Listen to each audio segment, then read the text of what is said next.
All right. Welcome to an episode of Bo Knows, or as we like to call it sometimes, the Common Sense Coalition or Coalition for Common Sense. So I just try to give my opinion on stuff because apparently, I don't know why, but somebody asked me to, so I'm gonna. So the first thing, I was reading an article the other day. I actually wasn't reading an article about this. I was intentionally looking something up because I wanted to know what they were talking about. So we're obviously in the middle of the trial for Hunter Biden and his gun charge. You know, the one that he's denied all along with the laptop that his father denied that it wasn't his, it was Russian disinformation. All knowing the entire time that it was absolutely true, absolutely real. The FBI, they had to admit it on the stand in the Hunter Biden trial that they knew that it had never been digitally altered. They knew.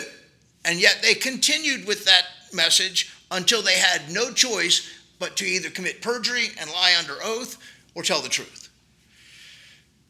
But I started thinking about all of the lies that Joe Biden tells on a consistent basis. And it is everything from as stupid and innocuous as his uncle got eaten by cannibals. It didn't change the story. It doesn't make it better. It makes it worse. And it makes the people in New Guinea, I think that's where it was, somewhere down there, it makes them look like they're actual cannibals. Last I checked, they were a little irritated about him saying it. He's lied about the fact that his wife and child were hit by a drunk driver. The man that was involved in that accident back in the 70s went to his grave begging him to please stop telling that story because he wasn't drunk. As a matter of fact, based on the police reports, it was Joe Biden's wife that was the actual cause of the accident. So he's lied about things from as innocuous as the cannibal story to his wife being hit by a drunk driver. He has consistently intimated and tried to lie about the fact that his son Bo died in Iraq. He didn't. He died in Bethesda, Maryland from a brain tumor. God rest his soul. He has lied about inflation being 9% when he took office. Complete and total lie. Absolute lie. The other day, there was an article that I was reading, and it was a guy on Fox News, and I can't remember what his name was, but he was, let's see if I can find it here. I may not have it with me. Because Biden's been out talking about the fact that he capped insulin at $35. The Biden-Harris campaign tweeted back out and said that this Fox News anchor had said this, and it was a blatant lie, but then he came with the receipts. He came back and said, nope, here it was where Trump actually capped the insulin, and it didn't take effect until after Biden got into office. But he lies about things consistently. He's lied about his son. He's lied about, for God's sakes, the man had to stop a presidential campaign back in the 80s because he had been caught plagiarizing a speech from, I think it was Neil Kinnock over in Europe. So I've heard, and I continue to hear, how Trump lies, and he just lies and lies and lies and lies. And so I Googled Trump's lies. First thing that came up was a CNN headline. Who would have guessed it would have been CNN, huh? All right, so here's the headline. Trump's bombardment of dishonesty. Fact-checking 32 of his false claims to Time Magazine. So apparently the president had given a interview to Time Magazine, and I want to read what they classify as his lies. The bombardment of dishonesty. This from the exact same media who continued to push the Russian disinformation about the Hunter Biden laptop. This from the same exact media who continued to say Russian collusion, even after the Mueller report has already exonerated Trump and said that didn't happen. After they knew, they had to fine the Hillary Clinton campaign for funding the Steele dossier that turned out to be complete fabrications. This is from the same media. They talk about how Trump lies all the time. So I want to read some of the lies. All right, first one was Trump's record as president. Trump claimed that during his presidency, there was very little terrorism. We had none. I had 4 years of, we had no terrorism. We didn't have a World Trade Center knocked down. So, here's what CNN said. Well, facts first. Well, while it's true, of course, that Trump's presidency didn't feature anything comparable to the 2001 terrorist attack on the World Trade Center, his claim that we had no terrorism isn't true. There were a variety of terrorist acts on the U.S. during his term. Here's what they came up with. 3. They had the Justice Department alleged that a mass murder in 2017 in New York City, which killed 8 people and injured others, was a terrorist attack in support of ISIS. There were additional terrorist attacks during Trump's presidency. Notably, Trump's Justice Department said it was a domestic terrorist attack when one of Trump's supporters mailed improvised explosive devices to CNN. In 2019, a white supremacist pled guilty to multiple charges in New York, including first-degree murder and furtherance of an act of terrorism for killing a black man in March of 2017 to try to start a race war. They came up with 3. One of them was an act of domestic terrorism. Actually, two of them were. And then the other one was alleged in support of ISIS. So that was his lie. That was the bombardment of dishonesty. Was he claimed there was no terrorism, and they found 3 instances in a 4-year period. Let's compare that to the current record going on in the world right now of the wars that have been started under the current administration. All right. Lie number 2, border wall construction. Talking about his border wall with Mexico, Trump said, I completed what I said I was going to do, much more than I said I was going to do. Facts first. This is false. Trump didn't achieve nearly as much wall construction as he had pledged on the campaign trail in 2015 and 2016. He repeatedly said in 2015 and 16 that we need 1,000 miles of wall to protect the southern border and another 1,000 miles already protected by natural barriers. But not even close to 1,000 were built during his presidency. Official federal statistics put the total construction at 458 miles. All right, so that's the bombardment of dishonesty. He said we need to build 1,000 miles of wall. We only got 458 built, right? So while he didn't get everything done he said he was going to get done, they leave no room for the fact that Congress controls the purse strings, and they were holding him up at every point to try to even get the funding for the wall. And let's don't forget that after he was done, he had miles and miles and miles of material that just sat there and rotted in Texas because they wouldn't use them to finish the wall that could have been built. So yep, he lied. He said I completed more than I said I was going to do, but he only got 50% of what he said he was going to do. All right, here's the next big lie he told. The departure of Attorney General William Barr.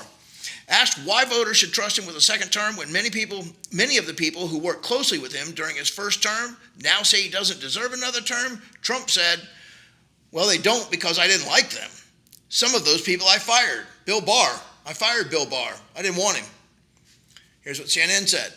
This is false. Barr resigned as Attorney General in December of 2020. He was not fired, as a White House official confirmed to CNN at the time.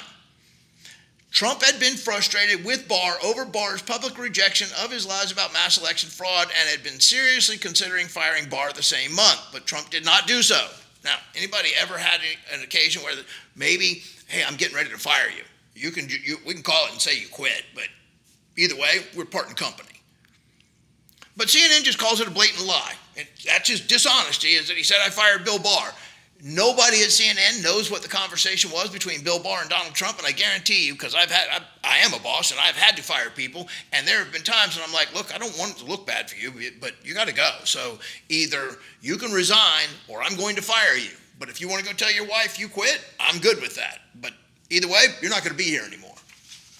So let's just talk about how big of a lie that was, right? Huge lie, huge.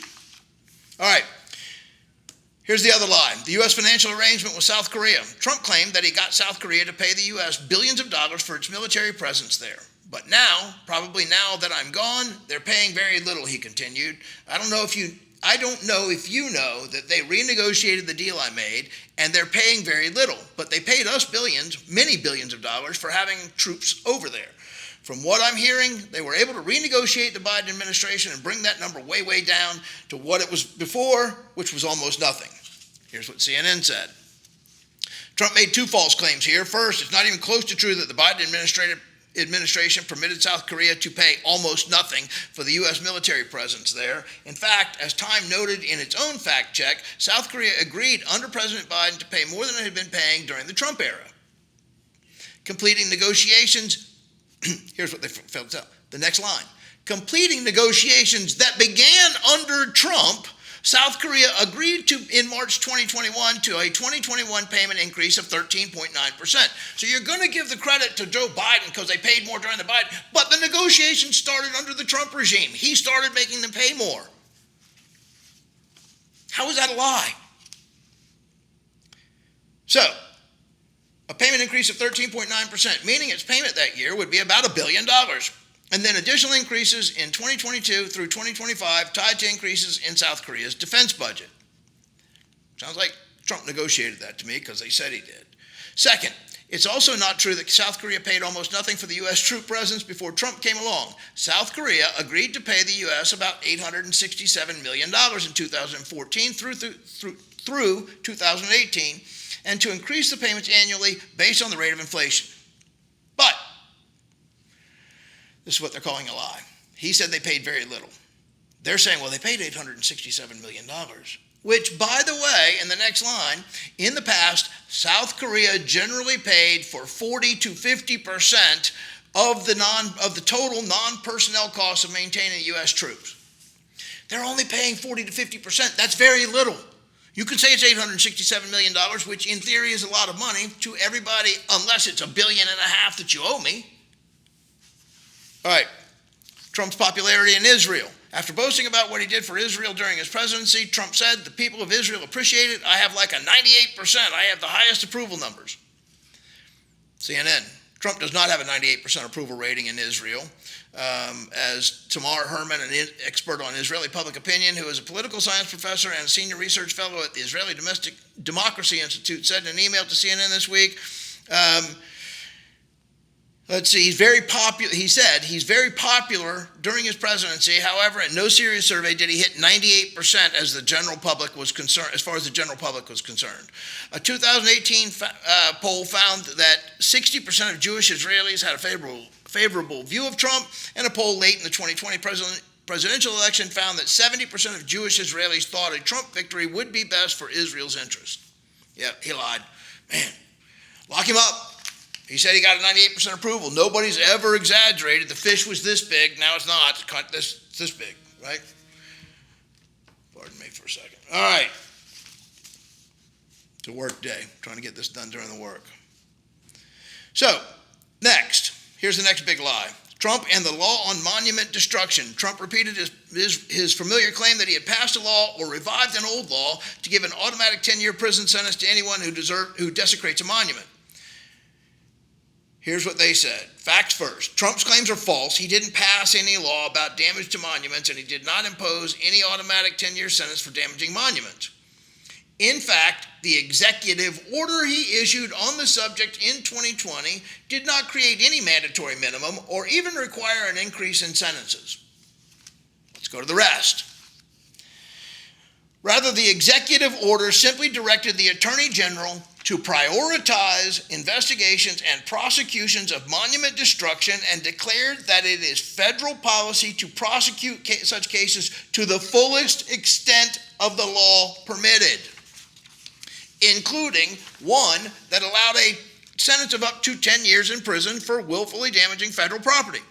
So he didn't sign into law. He signed an executive order that said prosecute them to the fullest extent of the law, which is 10 years. But it sounds to me like they're just trying to twist his words to make it sound like he lied, when he didn't really lie. He did exactly what he said he was going to do. Trump and the Minneapolis National Guard. Trump spoke of his willingness to use the military to assist with the massive deportation initiative he has promised. He said, Quote, when we talk military, generally speaking, I talk National Guard. I've used the National Guard in Minneapolis, and if I didn't use it, I don't think you'd have Minneapolis standing right now because it was really bad. Here was CNN's reaction. Though Trump has repeatedly claimed that he is the person who deployed the National Guard in Minneapolis during the unrest that followed the murder of George Floyd in 2020, Minnesota Democratic Governor Tim Walz, not Trump, is actually the person who did so. Anybody taking bets? There was a phone conversation where Trump said, if you don't activate the National Guard, I'm going to. You got two choices. Pick up the phone and do it yourself, or I'm going to do it for you. But it's going to get done. But what they're saying is Trump lied. He didn't activate them. Governor Tim Walz activated them. Governor Tim Walz was going, I'm not activating the National Guard. That looks bad. These are the same people that said that Trump didn't, or that did not authorize using the National Guard during the January 6th when demonstrations, I'm not going to call them an insurrection because not one person's been charged with insurrection. But during the January 6th demonstrations, these are the same people who wouldn't call the National Guard because they didn't want the optics. That's the same party that Governor Tim Walz is in. Anybody taking bets that Trump said, call them or I'm going to, one of the two, but if you don't want to look bad, you better call them yourself. But that's what CNN says is one of his bombardment of lies. Next one, the U.S. share of NATO funding. Criticizing the North Atlantic Treaty Organization, or NATO, military alliance, and its funding structure, Trump said, I went and looked at the numbers and I said, wait a minute, the United States is paying for NATO. We're paying for close to 100% of NATO. We're paying for close to 100% of NATO. Here was CNN. Trump's claim is false. Official NATO figures show that in 2016, the last year before Trump took office, U.S. defense spending made up about 71% of the total defense spending for NATO. You're right, it was. So what's close to 100? 85, would you count that as close to 100 and not a lie? But 71%? Look, we were paying a large portion, 71%. Let me read this again. 71% of the total defense spending by NATO members. I'd say we were paying more than our fair share. He didn't say we were paying 100%. He said we're paying close to 100%. That's subjective. It's not a lie. All right. Lie. Here's what they called another lie. Trump said to NATO members, I just want them to pay their bills. I don't need to renegotiate the terms of the treaty. All I need to do is have them pay their bills. They don't pay their bills. Trump's claim is false. NATO's target of having its members each spend 2% of the gross domestic product on defense is self-described guideline that does not create bills. In fact, the guideline doesn't require NATO or payments to NATO or the U.S. at all. It simply requires each country to spend on its own defense programs, and Trump's categorical claim that NATO members don't pay their bills is now inaccurate in an additional way. While a majority of NATO members have traditionally not met the 2% target, NATO's chief said in February that 18 of the 31 members subject to the guideline were expected to hit the target this year. How do you think that happened? You think Biden made them do it? You think all of a sudden 18 out of 31 countries are now somehow paying their 2% of the defense budget and they weren't doing it before, but that had something to do with Biden? You got to be kidding me. That's what you're calling a lie? The whole thing stinks to high heaven. Stinks. I'm not going to go through the rest of these right now. I'll do them on a different subject or a different time or at a different time. But I'm telling you, that's the kind of crap that when you Google Trump's lies, they lead with Trump's bombardment of dishonesty, fact-checking 32 of his false claims to time. When are we going to start fact-checking Joe Biden? When are we going to start fact-checking that it was not Putin's war that raised the price of fuel? The price of fuel went up right after he took office because he signed an executive order getting rid of the Keystone Pipeline. Let me tell you, I heard something the other day that just gives you some insight into the stupidity of the policies. So apparently, the Keystone Pipeline, don't hold me to these figures exactly, but the Keystone Pipeline was designed to carry 845,000 barrels of oil a day from Canada and the shale oil fields and all of that down to Texas. I think it went into Port Arthur, Texas is where it was going to end, and it was going to get refined into fuel. So 845,000 barrels a day. Now, whether you you're aware of this or not, all you got to do is Google it. You can Google pipelines in the U.S., and it will pull up a map of all the pipelines in the U.S., and there are millions of miles of pipeline. Millions. I have one running through my neighborhood that hauls jet fuel from apparently Atlanta to Chicago. Just a giant, marked off. You can't put anything on top of it. You can't run any tractors on it. You can't do anything. But there are millions of miles of these pipelines. When have we had a problem with them? When's the last time you heard about a pipeline explosion or a pipeline blowing a gasket and leaking oil everywhere? When? Anybody? Probably not. I don't remember any, and it would be in the news if we had seen it. All right. So 845,000 barrels. We got to cancel that pipeline because it's bad for the environment. Oh my God, we're going to destroy the environment if we have this pipeline. So instead of having this pipeline that uses gravity and somehow gets all this oil transported in a way that is fairly clean, I would say, it takes 5,300 tractor trailers a day. All the tractor trailers that haul liquids, they all hold, I think somebody told me one day, and don't hold me to this, but whatever the number is, it was 10,000 gallons, right? 20,000 gallons, 15,000 gallons, whatever the number is. I know that I heard this number right. It was 5,300 semi-trucks a day to haul the exact same amount of oil that could have gone through that pipeline. Now, I don't know about you, but semi-trucks aren't the cleanest burning fuels out there, or aren't burning the cleanest fuels out there, and certainly are not good for the environment. That's 5,300 trucks that cause wrecks on the highways. That's 5,300 trucks that are eating up tires that are spewing particulates into the air. That's 5,300 trucks where they're burning fuel, diesel fuel and putting emissions into it. How is that possibly cleaner? That's per day. Now multiply that times 365. We have not cut the use of oil. We didn't stop using the oil. We just stopped flowing the oil on a pipeline. How stupid is that policy? It makes no sense. And yet, they will continue to tell you that Trump is some threat to democracy. These are the people that are telling you that Trump is a threat to democracy, and their idea of democracy is to pack the Supreme Court, get rid of the Electoral College so that just the elite coastals can actually have an election. What else did they do? Oh, shut down Twitter and X and make sure that you can censor whatever people want to say because it's misinformation or disinformation. I am worried for our country. I'm worried that if we don't do something soon and change course, that you are going to look up and it's going to be some dystopian society that we're living in, and you're going to wonder how it got there.